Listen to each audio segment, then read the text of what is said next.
Well, hello there, ladies and gentlemen, boys and girls, and welcome back to Fallout Shelter Survival Mode, Part 12. Okay, so, we have our dead squad. Oh, they're all dead. What do? I'm guessing we remove all. Look at the sad parrot. He's so sad. His teammates have all died on the quest of death. You'll lose your dead dwellers. Are you sure you want to remove all? Okay. Yes, because you have no choice. This is survival mode. There is no recovering of bodies like there is in normal mode and bringing people back to life. Once they're dead, they're dead. Now, in this, I was now very distressed and annoyed. I was looking and thinking of rage quitting. And then I also went out and bought the starter pack as well to recover some dwellers and everything else. So, went through a bit of an emotional roller coaster. It's the first time I'd lost dwellers ever in Fallout Shelter. So they were literally the first dwellers that had ever died under my care. It was a sad day. But at the same time, it's survival mode. What can we expect? This is supposed to be a challenge. If no one died, it wouldn't exactly be much of a challenge, would it?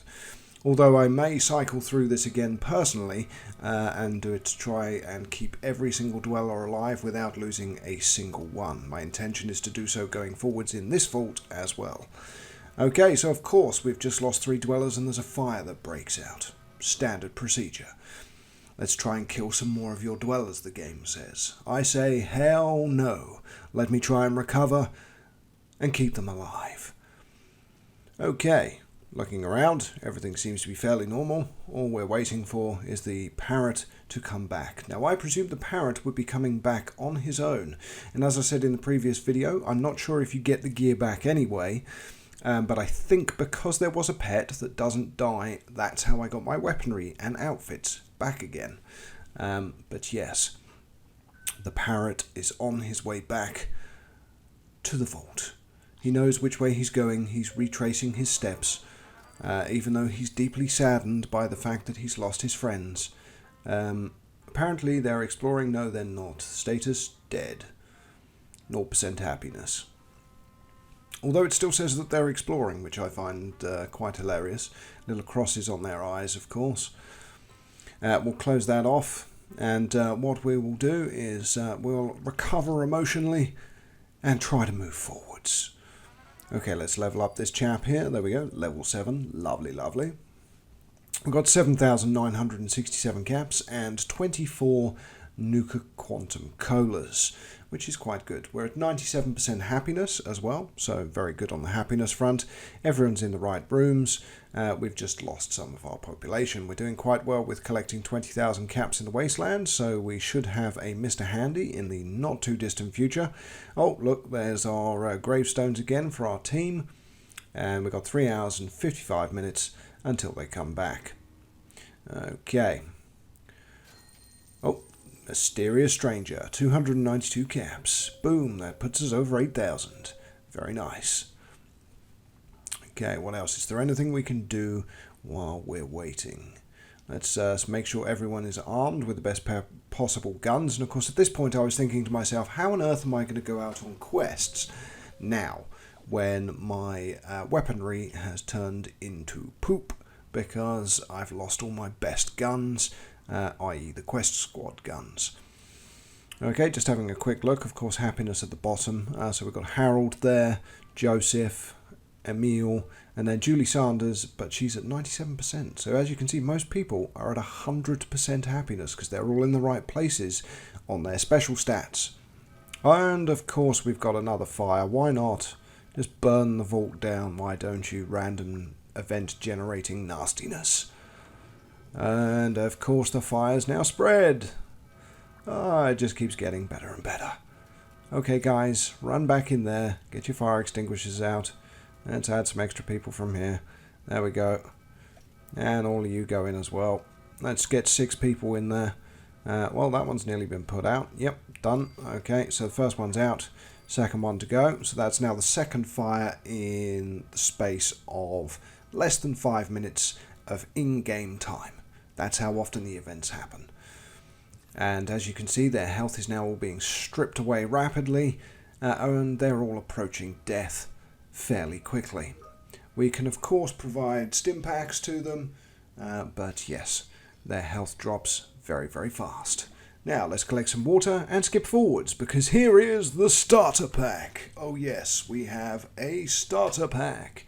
We've got water, we've got food, we have also got power, so everything's now been maxed out. We've got 10 stim packs, we've got 10 radaways, we've got 3,000 caps, and we've got 10 Nuka Quantum Colas. And we also have Lauren Knight, a rare dweller. We have Arthur Bush, a rare dweller. And we have Mr. Handy, oh yes. And we also have Bastet, 4 times Wasteland return speed, boom.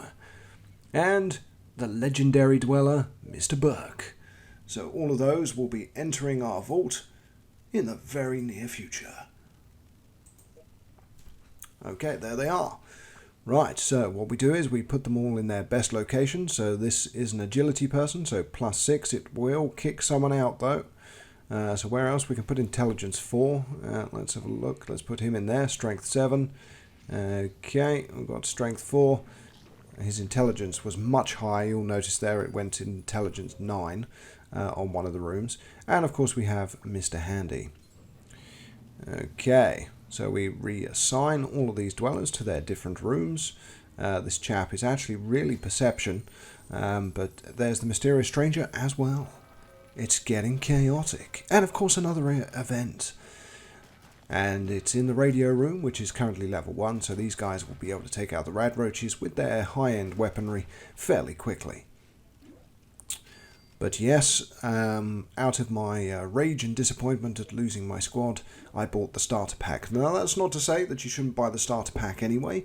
Wild Bill's sidearm, 1 to 6 damage. Well, that's a bit pants for a legendary weapon, isn't it? So we'll give him a different weapon at some point in the not too distant future. Okay, let's move the Mr. Handy onto the first floor, so it will auto-collect the power and water from that floor.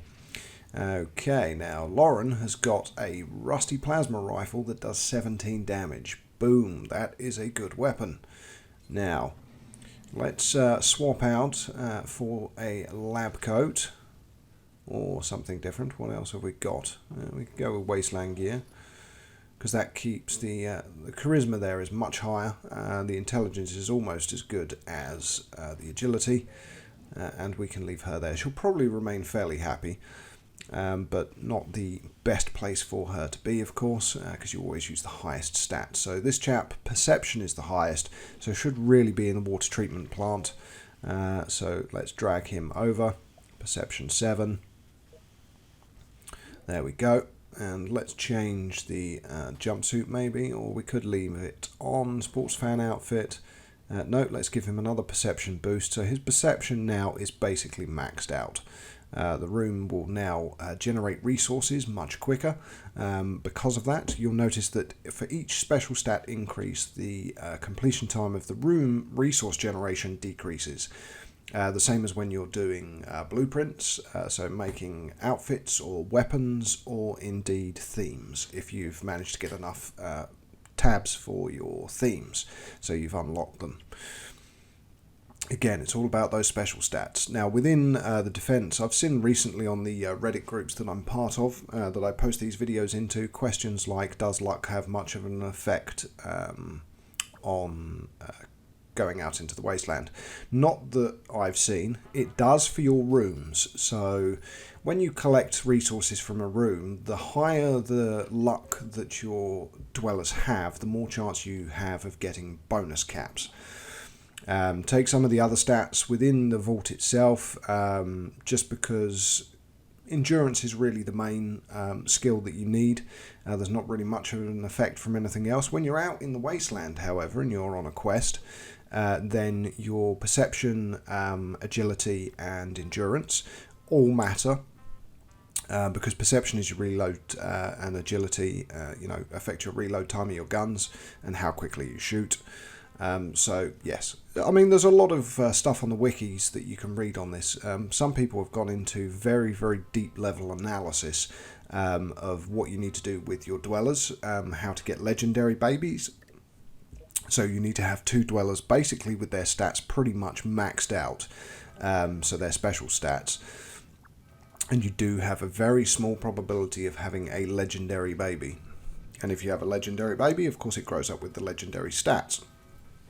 Because the legendary characters that you get, and in fact the rare characters, end up not having as much health than if you leveled up a level 1 dweller after you've maxed out his endurance. So endurance is the one that you want for health. So if you have a level 1 dweller, what you do is you train him up in the endurance room. Just keep training him up, training him up, training him up until he's maxed out, and then start leveling him up. And that's how you will get the highest amount of health possible for that dweller. And then when that dweller maxes out at the top level, that's the highest amount of health you can have. And then what you can also do is pack on some endurance enhancing outfits as well for when they go out to the wasteland, and then you basically have a supercharged dweller. Anyway, what we're doing here is creating a baby with 2 dwellers, of course. We've got our legendary dweller chatting up the lady friend there. And of course we'll see what happens with the baby that's born. See how good the stats are. There we go, because his charisma is off the charts. They're already dancing, they're already happy with each other, and that was an extremely fast path to baby generation. So breeding rapidly. Okay, off they go. That's it, they've had a little hug, kiss, and off they disappear from our sight to create new life. There we go. Lots of happy smiley faces in a second. Oh, there we go. Mysterious stranger, 142 caps. Boom! Puts us up to 12,000. There's the little smiley faces. And we've got some power to collect, or we can leave Mr. Handy to do it as he comes back. No, we'll collect it ourselves. I'm glad a lot of you are enjoying this series. If you'd like me to talk about anything in particular during these videos, so special stats, what you need to do for X, Y, and Z, drop comments below the video. I'm always happy to answer questions, as a lot of you know, because I always respond to comments, sometimes very quickly, but obviously due to time differences and everything else, with me being in the UK, sometimes I get comments at like 3 o'clock in the morning, so when I get up, I'll answer them then. But as always, any questions, anything, feedback, whatever, drop a comment below. And please do like the videos as well, and don't forget to subscribe. It's always greatly appreciated.